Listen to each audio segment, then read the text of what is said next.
The people in the host communities of the Niger Delta region are the ones who bear the brunt of environmental pollution and degradation since the oil exploration started in Nigeria. As Nigeria is planning towards transiting from fossil fuels to renewable energy by 2060, the host communities were left out of the planning process. It was as a result of this that the civil society groups, Youth and Advocacy Center, and Space for Change are in Yeac community in the local government area of Rivers State to sensitize the people on what they need to know about just energy transition. We are here to let the people understand that Nigeria as a country is transiting from fossil fuel to new renewable energy, and of course because of this transition the oil is going to remain under the soil, and Nigeria is moving and they have chosen gas as the energy transition fuel for the country to go to a cleaner and greener economy. So as a result of this, we want the people to understand what is going on across the country and how the policy is going to affect them. We are planning to move away from fossil fuel, which is crude oil, to renewable energy. We are going to start making use of gases instead of crude oil, which is fuel. So we are taking this awareness program to the oil-rich communities. Create the awareness for people to know in 2060, as it's projected, that this is what is going to happen, and try to get the perspective of the host community.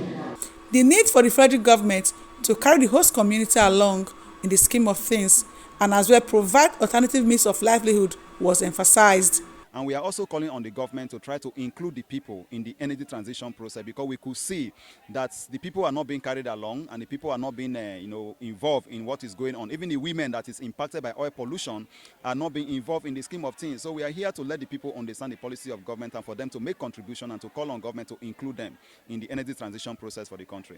Stakeholders said before transition from fossil fuels to renewable energy, the federal government should empower them as their sources of livelihood has been negatively impacted. This oil and gas, it don't spoil the whole of our farm.